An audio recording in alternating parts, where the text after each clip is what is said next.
So I've never been able to pick up the 1.0 Mark II Gundam, but I did get the 2.0, and I chose the Titan colors. Mostly because, well, in the last couple of years, I've become a big fan of the Titan color scheme. Really like it. On any suit. If I can find a suit that has been Titan colored, I'll probably pick it up.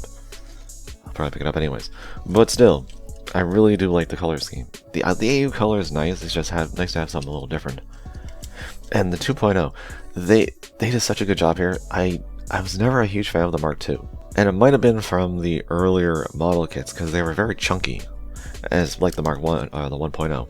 But the 2.0, it has the chunkishness to it, but it definitely is sleeker, and it just looks really nice. And it's very smooth in terms of the movement. I love it when model kits are so easy and fluid. Granted, this guy's a little creaky here and there, especially in the lower half. He's always been like that. He's a creaky boy, I can't help it. I feel in like around 2005 onwards for a little bit, some of the plastic from Bandai was a little on the creaky side. But I mean, he's still fine. He's holding together. And it looks great. I love the detail.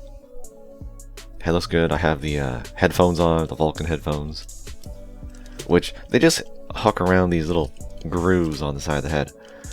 Not that big of it. Like, they're not that noticeable. If you leave it off, I mean, you can't really tell that much, especially on the darker color scheme. And I kind of like to leave them off on this guy, because I found out these are really chunky. Not on all the kits, but I find on this master grade they're kind of too chunky for me.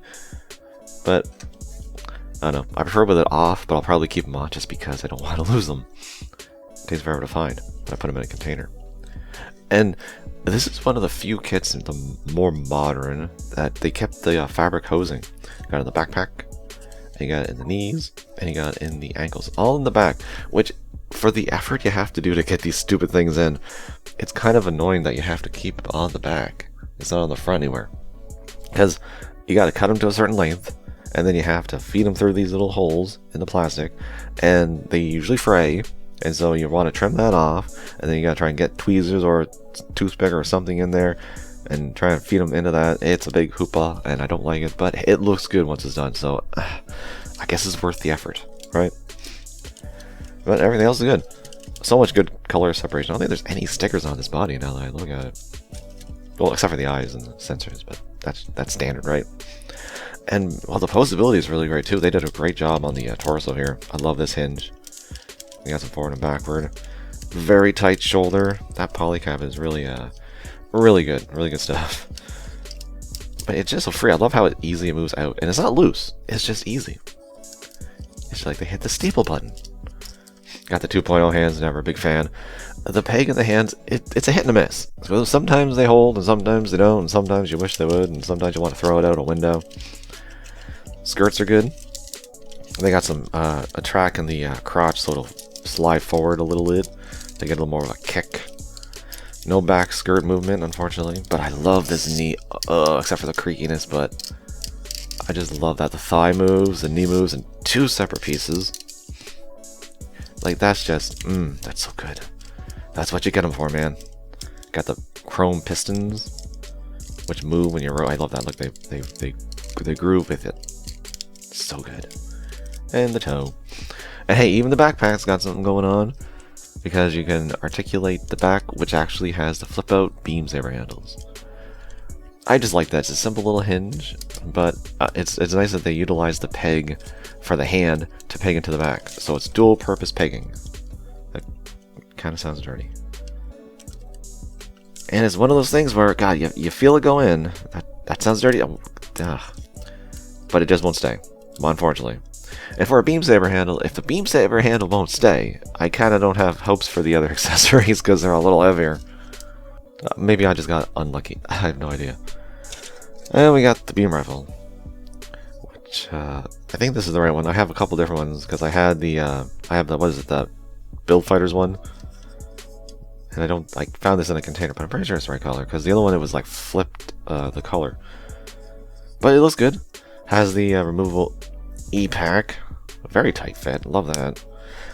And I'm not having high hopes of this going into the hand and actually staying. Let's find out, shall we? Okay, it felt good. It's been a while since I've actually had this in the hand. Okay, it's passing the hit test. I'm going to say that's not too bad. Maybe it's this hand. I don't really know. Let's find out. Doing it live. Kind of. Yeah, okay, I think it's his hand. This peg must be a little too small. Strange. But hey, if you do have a problem with both hands, you got this little... It just looks like detail. I love it when they do that, because there's even like a little thingy inside. I'm just going to show that off, because I love this. It's so stupid. See, the little detail. It's like, oh yeah, it's just a little detail. It looks cool. But no, there's a hole in this little sticky out bit on the beam rifle. So put it in, slide it down. It's locked in. It can go on either side. It's not going anywhere. Way better than the hands. And it looks cool. It's like he's a 6-shooter. And then we have the bazooka. Now, the bazooka handle looks probably a little different if you know of this kit. Because I don't know what happened to the handle. I don't usually keep it with the bazooka, so I found it in the container, but the handle was missing.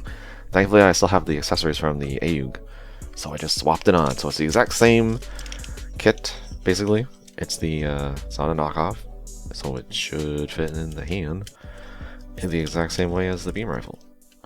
And it does. Okay, so I think it's just that the other hand had a problem.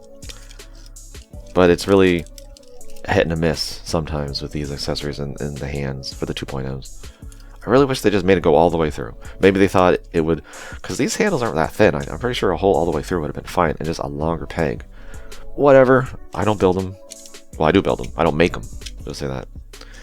And you do have another ammo container, and which also slides into the other side. So yeah, you can have both sides being occupied. So that's nice. And you do have a place for the bazooka. God, that's such a good fit in there. Just flip out the back and slide her in. There you have it. Oh, I do have the extra clip from the AUG. So there, get in there. A little loose. Thought it was tighter. Well, whatever. Even the backpack's nice and chunky. Good. All the thrusters. And then we have the shield, which has extra ammo for the beam rifle. That's always nice. And this is the one thing I didn't used to care for the Mark II back in the day, because it felt like it was like, it just compared, once you get into Stardust memory and so on, it feels like a downgrade. But then they have little things that kind of call back, like the shield pops up in the GP01.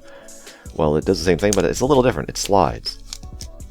So it compacts like that instead of popping up on the top. It slides down. So, you know, a little bit of a similarity. And it's weird to say I don't like something about a shield, just a simple shield. These connectors. They also use similar ones on high grades around the same time. And I hate them. They just don't stay. They don't click into place. They don't seem to lock.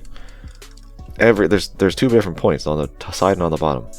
And it's so easy to knock them off. It's such a pain. I hate it.